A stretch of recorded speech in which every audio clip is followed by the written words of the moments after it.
Kerri. Welcome to Spark TV. I'm so excited to have you on the show. Thank you so much for having me. Now you are on holidays right now, in Singapore. Amazing. Still working and hustling hard, but in a gorgeous location. So I'm going to dive straight into it. Let's start off by telling everyone who you are and what you do.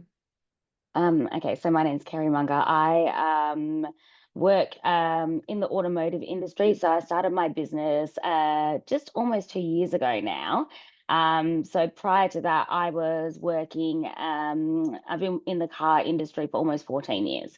So I started off, as a trainee car sales consultant, and then I sold cars for 7 years.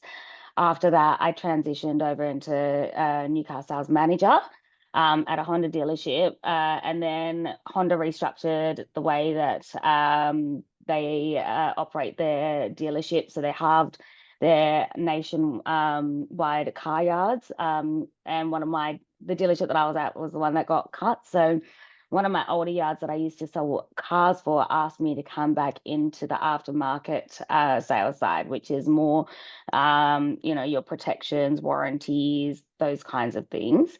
And initially, I didn't really want to go into that. I was more interested in staying as a new car manager, but I just thought I'd give it a try. And then I really loved it. I really did. So the only thing about the car industry, though, is that the hours, even as a car sales consultant, I was working about 60 hours a week. And Mhm. then once I got to the Mazda dealership that we were at, we were selling 250 cars a month. And Wow. it's a really, really high volume dealership. And essentially, it's like a funnel. So there was about, 12 salespeople, and every single customer would then have to come and see me. So Mm. during the busy periods, it was really hectic managing all my admin side, all my, seeing all the customers. And basically, I was staying back to do all the admin after the customers had left. So it got closer to 70 hours a week that I was working, and I just ended up getting quite burnt out. Mm. Um, Working in such a male-dominated industry, like I loved it. It was always, high energy, lots of fun, bit of banter. But, at the same time, I'm a single mum of two kids, and it became quite challenging trying to juggle both sides. And, I'd be coming home exhausted and, not in my, like, feeling my best self, but also I miss out on a lot of things like school carnivals and, sports and stuff because we work Saturdays as well. So I got burnt out, and I decided to leave the industry for a bit, and just kind of reassess what I wanted to do. I found myself in a recruitment role, which I did for 6 months, and I was pretty good at it, but the income wasn't the same as what I was used to in the car yards, and that was a bit more challenging. So I decided I wanted to kind of get out of that sales kind of industry altogether. And I then decided to do my Pilates instructor certification. So I was studying for that. And whilst I was doing that, I had found a maternity leave role as a BDM for one of the distributing companies with the automotive industry. So Mhm. it wasn't car yard hours, it was more so doing training and support for the car yards on the products. So dealing with the aftermarket consultants and sales teams. And whilst I was doing that, it's also my job to look for new accounts. So I was going to smaller yards and trying to sign them up for accounts. And basically, one of the yards that a friend of mine actually ran, they asked me if I could do some calls for them.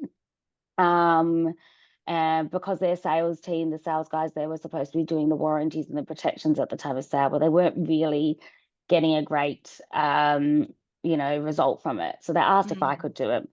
Basically, what I did then is I came in, I did training with the guys on the products. I set up various accounts so they could have a range of products, and kind of built that aftermarket department from the ground up in this smaller yard. And it was a success. Then that owner of that business was offered a general manager role at another yard, and they brought me in on that one too. And I was doing those two yards remotely. Wow. Um, yeah, and then so as I was finishing up with the BDM role, another one of the clients asked me if I would like to come on board and sell cars for them, and I said no, thank you. And and that was, yeah, that's exactly why I didn't want to be in the industries. I didn't want to get back into those hours. I really appreciated the offer. But then they really liked me as well. So they wanted to find a way that I could work alongside them. And what they had noticed uh, in their business is that in this dealership, they provide aftermarket products, but all the sales team sold that. And then the finance managers, what's it called? They get lists of all these customers who are coming up to the end of their finance terms or who are looking at payout figures and whatnot. But the business managers were kind of just ignoring those lists. So they created this role for me for finance and retention, which I used to do a lot when I was selling in the cars. So with car sales, it's all about those little extra 1%ers that you can do. And rather than waiting for the next customer to come to you, sometimes, not many people would do it, but you'd find a way to get a customer instead of waiting for them to come. So basically what I would do is contact the customers on those lists, see if they'd be interested in potentially looking at changing over their car or buying it outright back to the dealership, and then return an appointment back to the sales team there. So basically it was just me initially doing those 3 roles. And it just started getting traction, right? And then more people were talking about me, and then asking me to do things like in-dealer training with their consultants, and also doing some relief work. So basically when the aftermarket consultant then goes on annual leave or is unwell, I'd sit in for a week or 2 at a yard, right? So eventually my relief work started getting, quite intense. I was doing quite a lot of it, like back to back. And then I felt like I was struggling to maintain all the rest of the things that I had committed to. And I had a lot of guilt, when I wasn't being able to provide the service that I wanted to, like meet my own expectations. So basically, I was doing so much work on my admin, bookkeeping, invoicing side of things. I then decided to hire someone to help me out on the administration side. And I specifically really wanted to choose a team of people who didn't, had children, who didn't want to have to choose between having an income and raising a family, because obviously the cost of daycare and stuff, sometimes people just can't manage it. It doesn't make sense.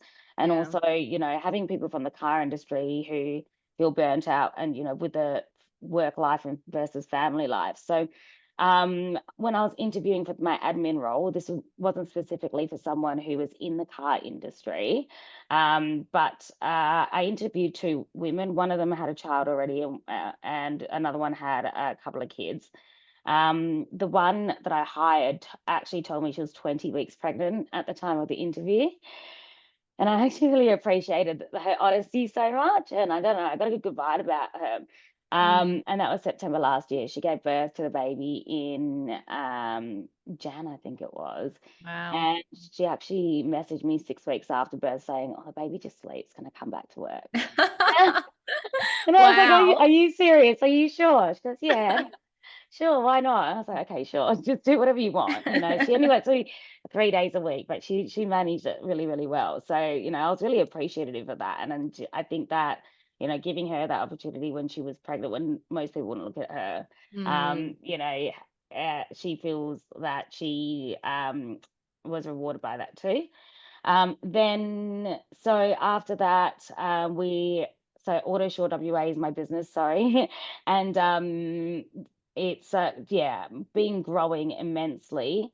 And when I started picking up more and more relief work, because I'm getting positive responses for the jobs that I'd been doing, so I'm getting booked out quite heavily up to 6 months ahead. And Yeah. again, when I'm in a really, really busy yard, I wasn't able to do my remote sales calls. I'd also picked up another yard, another rural yard to do remote sales for, which do about 70 to 80 cars a month. And Wow. then, so yeah, I got another client on board, and I was like, oh my goodness, this is just, just kind of growing bigger and bigger than I could have imagined. And that's purely through word of mouth. I never had a website, never had anything.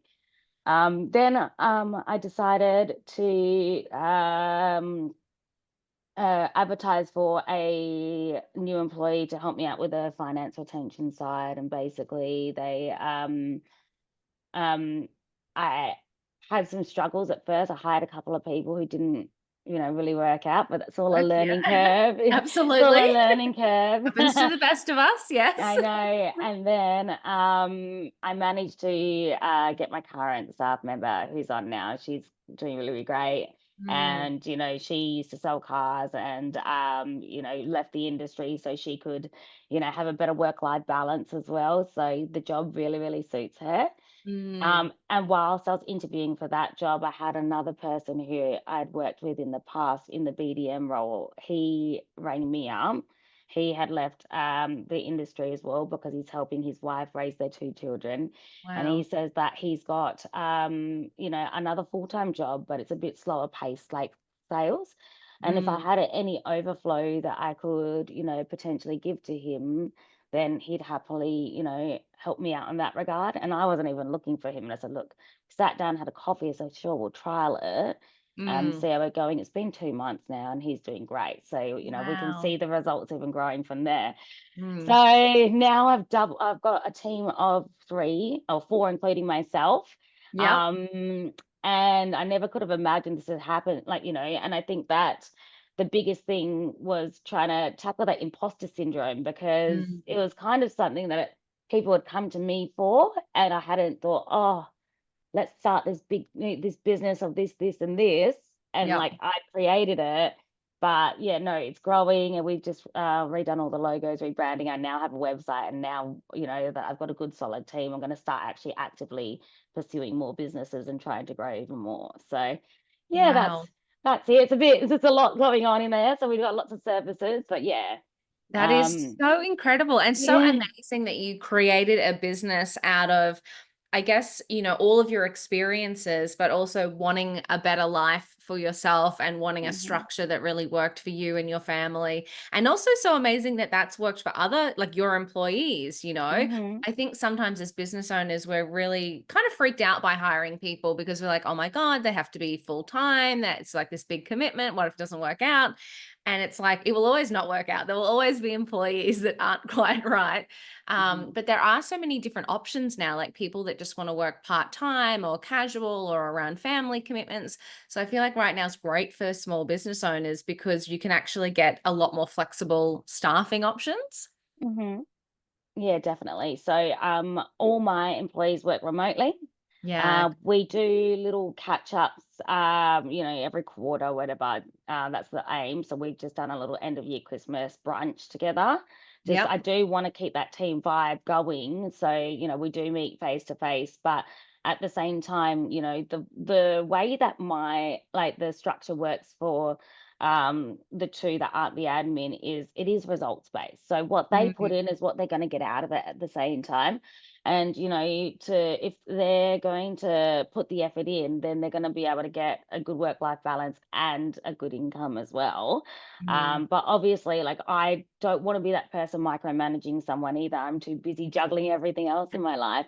But I'll be able to see if the right person or the wrong person is in that role based on the results. So realistically, when I put the ad up for the CRM finance attention specialist, I got like 1,200 applications because, What? yeah, Oh my God. yeah, but like, I just think because it was work from home, like, Yeah. Yeah. so many people want a role like that. Most of them Mm, weren't obviously qualified, had no sales experience or anything like that. And mm, I had to just really kind of just fine tune, and filter through all of it because it was just such a demand for a role like that.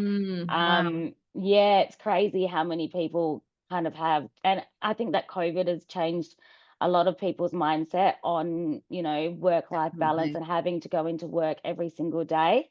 And I want people to be able to, enjoy the thought of working. Like, I'm here on holiday in Singapore, but I really enjoying working here. It was such a beautiful Yeah. background. Go sit on the sun lounge and put my AirPods in and, do smash out some work. I think it's great. And then the kids are off doing their own thing. And with my admin girl, she, I'll call her throughout the day and I can hear the babies screaming in the background. I'm like, oh, how they going? And she's like, yeah, that's fine. He's kicking off because he's lost his toy or something like that. But Yeah. she's there.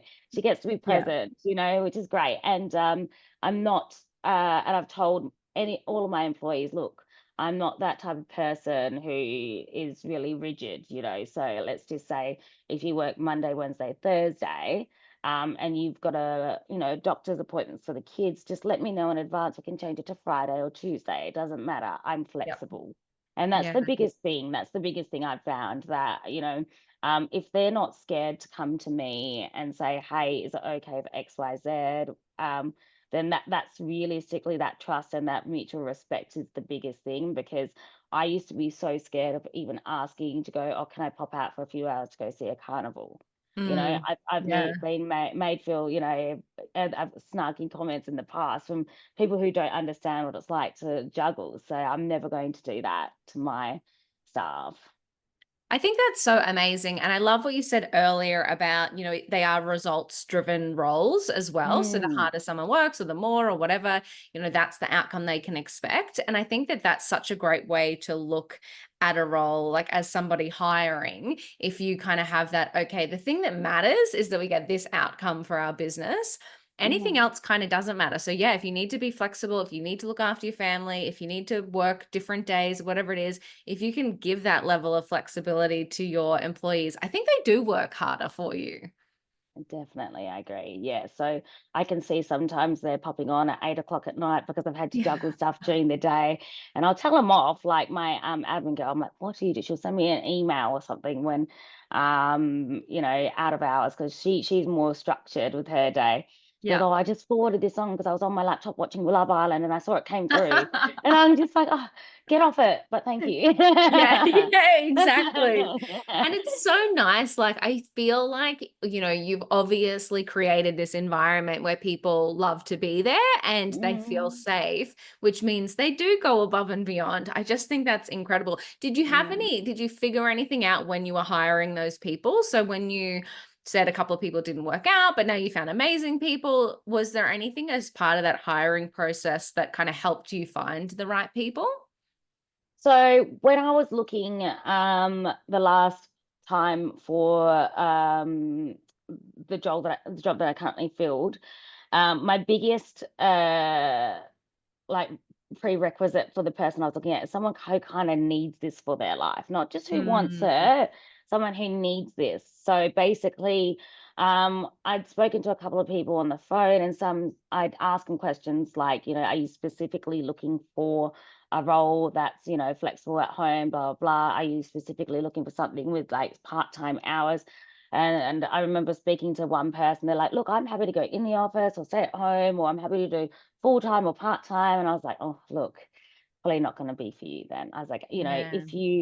if you feel like I want this to really complement someone's life, Mm, um, and again, like I said, the biggest thing that I wanted someone to feel is like to kind of empower them not to have to choose between the balance of, having your home life and having your work life. And I think especially with like, women and children and stuff and how hard it can be. I believe that having an income and having that independence can also help you long term. Let's just say if a situation does go bad at home, that you're not yeah. necessarily always stuck. So I want to be able to give that kind of back as well.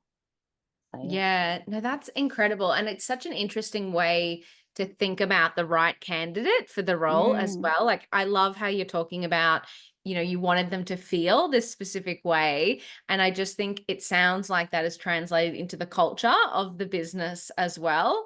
You mentioned that you bring everyone together once a quarter so they can meet face to face. Is there anything that you do like each week or on an ongoing basis to keep that culture happening?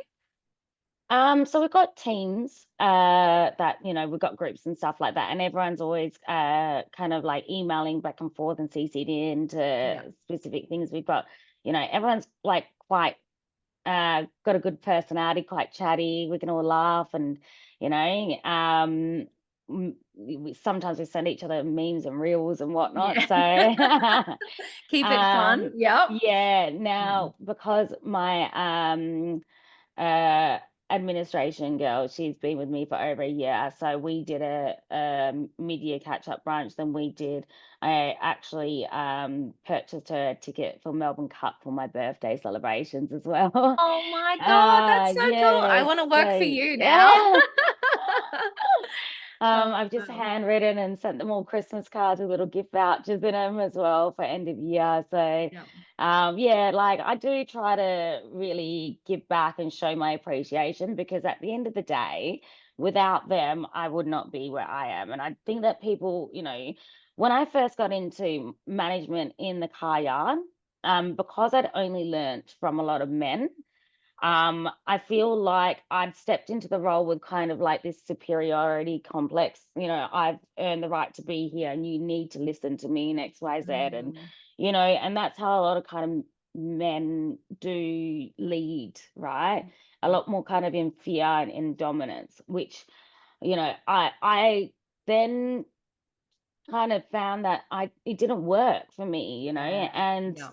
having empathy, as a woman can take you so much further as a leader, and being Mm, understanding and not being so quick to criticize someone if they, aren't doing well, or if they make a mistake. Everyone's entitled to make mistakes. It's how you go about them afterwards. I'd rather a team, like someone in my team, make a mistake and then say, "Hey, Kerri, I've messed up.